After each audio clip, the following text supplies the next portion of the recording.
Shalom, salam sejahtera bagi kita semua. Kembali lagi pada pelajaran sekolah sahabat yang berjudul Kematian dalam Dunia yang Berdosa. Ayat hafalannya terdapat dalam Roma 5 ayat 12 yang berbunyi, sebab itu sama seperti dosa telah masuk ke dalam dunia oleh satu orang dan oleh dosa itu juga maut. Demikianlah maut itu telah menjalar kepada semua orang karena semua orang telah berbuat dosa. Seperti yang kita ketahui bahwa Kristus bersama-sama dengan Allah Bapa menciptakan dunia ini, dan ketika Allah Bapa mengumumkan bahwa Dia bersama dengan Kristus akan membuat dunia ini, Lucifer kemudian cemburu dan kemudian jatuh ke dalam dosa. Setelah Lucifer ini diusir dari surga, dia memutuskan untuk menghancurkan kebahagiaan ciptaannya di bumi dan dengan demikian dapat menimbulkan kesedihan di surga. Lucifer ini membayangkan bahwa jika dia bisa dengan cara apapun untuk memperdaya ciptaannya untuk tidak taat, Tuhan akan membuat beberapa ketentuan di mana mereka dapat diampuni, yaitu dia bersama dengan malaikat yang jatuh dengan cara yang adil akan berbagi dengan mereka tentang rahmat Tuhan. Karena Tuhan sadar sepenuhnya dengan strategi iblis ini, Tuhan sudah memperingati manusia untuk tidak terekspos dari pencobaan. Artinya, bahkan ketika dunia ini masih sempurna, Tuhan sudah memberikan larangan yang jelas bagi manusia untuk dipatuhi. Nah, pekan ini kita akan merenungkan bagaimana tentang kejatuhan Adam dan Hawa ke dalam dosa dan kematian mengambil alih dunia kita, dan tentang bagaimana Tuhan menanamkan benih harapan bagi umat manusia bahkan dari Taman Eden. Pada pelajaran hari Minggu yang berjudul Pernyataan dalam Ketegangan, di situ tertulis bahwa Hawa ini melihat ular ini sudah memakan buah, tapi tidak ada hal apapun yang terjadi atau tanda-tanda kematian pada ular. Kemudian muncullah keraguan dari diri Hawa bahwa sepertinya tidak ada bukti di dunia ini tentang keberadaan dosa dan kematian. Dan ketika ular memakan buah terlarang itu, tidak ada hal apapun yang terjadi. Nah, kemudian Hawa ini mulai meragukan. Tampaknya peraturan ini terlalu membatasi dan tidak masuk di akal. Tanpa diketahui bahwa dia sudah mengabaikan prinsip penting, yaitu yang pertama adalah akal manusia ini tidak selalu cara yang benar, cara yang aman untuk mengevaluasi hal-hal rohani. Kemudian firman Tuhan mungkin sepertinya tidak masuk di akal atau tidak logis. Tapi yang perlu kita ketahui bahwa kita harus yakin bahwa selalu benar dan dapat dipercaya. Kemudian hal yang ketiga adalah ada hal-hal yang jahat, ada hal-hal yang tidak jahat atau salah dalam dirinya, tetapi terkadang Tuhan memilih itu sebagai ujian dari ketaatan. Nah, seperti halnya kita dalam kehidupan diperhadapkan antara firman Tuhan yang tampaknya tidak masuk di akal dan tidak populer dengan budaya yang menggoda di sekitar kita. Nah, pilihan-pilihan yang kita ambil saat ini itu akan menentukan konsekuensi yang akan terjadi di masa depan.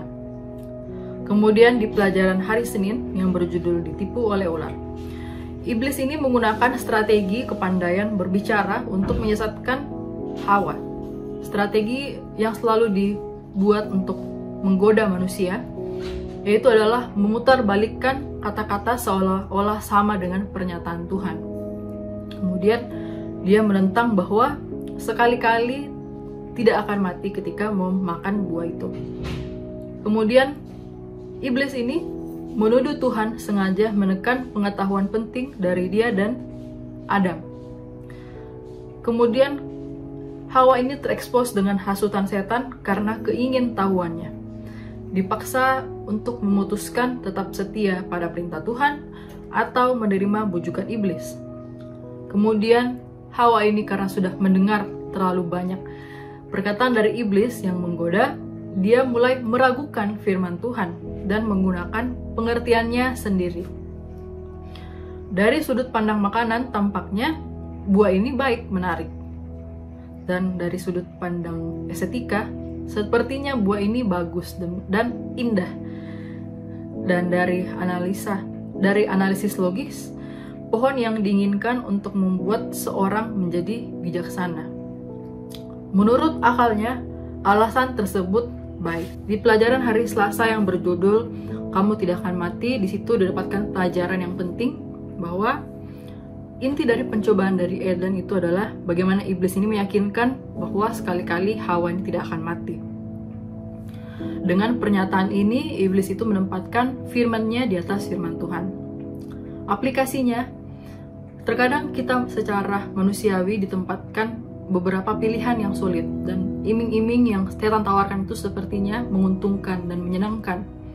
Nah, kita melihat fakta-fakta yang ditawarkan oleh setan tanpa menyadari bahwa adalah tipuan dari setan.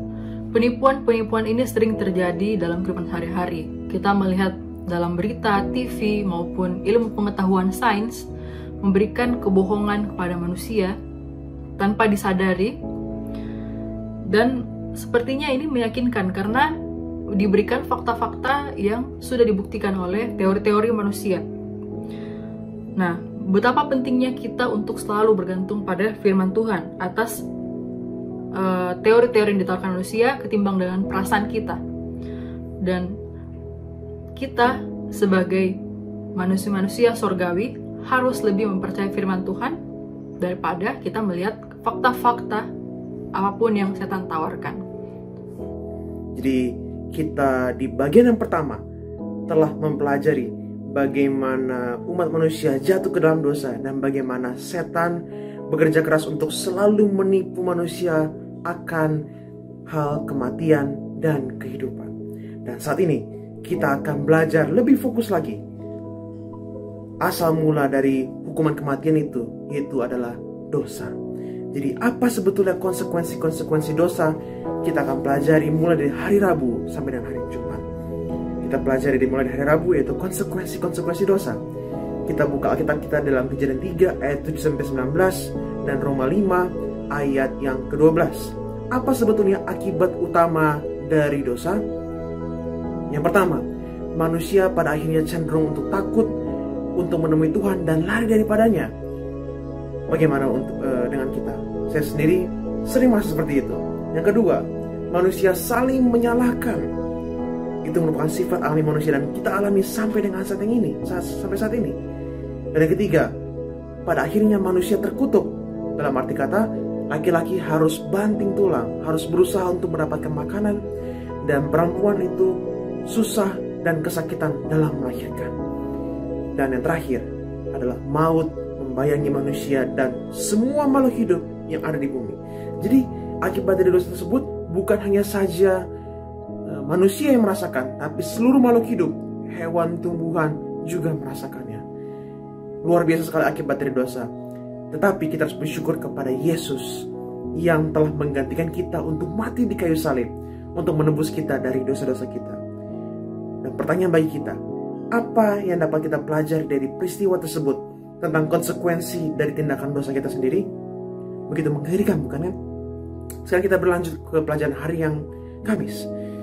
Kita pelajari pelajaran hari Kamis dengan subjudul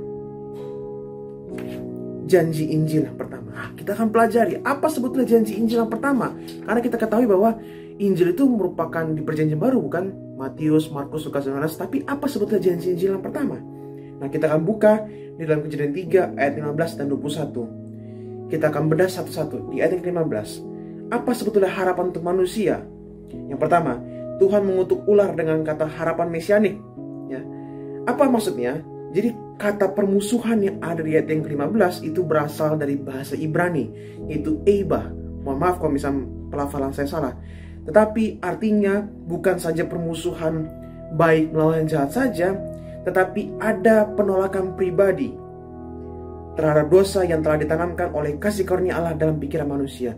Jadi semenjak zaman dahulu kala Allah telah menaruh ke dalam pikiran manusia untuk adanya sifat untuk menolak dosa. Luar biasa. Jadi Tuhan menggunakan, setelah itu di ayat yang ke-21, Tuhan menggunakan hewan korban untuk mengilustrasikan janji mesianik tersebut. Apa maksudnya?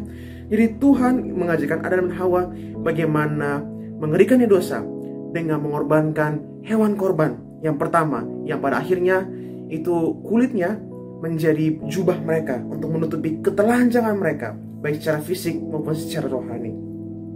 korban tersebut itu dikaitkan juga dengan kebenaran Tuhan yang melingkupi tubuh rohani manusia ya. Jadi bagaimana kulit domba tersebut secara simbolis dan secara literal itu menunjukkan bahwa untuk menutupi ketelanjangan manusia secara fisik dan ketelanjangan manusia secara rohani oleh karena dosa. Jadi hal tersebut menandakan bahwa Injil telah dinyatakan kepada umat manusia sejak di Taman Eden. Jadi bagaimana luar biasanya Tuhan sudah merencanakan keselamatan sejak zaman dahulu kala. Nah sekarang perenungan bagi kita. Bagaimanakah pengalaman Adam dan Hawa menunjukkan bahwa pengampunan Allah tidak serta-merta membalikan semua konsekuensi dosa? Mengapa ini merupakan kebenaran yang penting untuk selalu diingat? Jadi marilah kita, walaupun banyak sekali tipuan-tipuan setan terhadap kematian dan kehidupan, kita tetap berpegang teguh kepada kebenaran Tuhan, kasih karunia Tuhan, sehingga nama Tuhan saja yang dimuliakan. Demikianlah pelajaran Sekolah Sahabat 5 menit pada saat ini. Tetap saksikan pelajaran Sekolah Sahabat 5 menit selanjutnya di pekan yang depan, di pelajaran yang ketiga. Sampai bertemu, Tuhan Yesus memberkati. Sekolah Sahabat yang bersahabat, bersemangat, semua terlibat, jangan terlambat.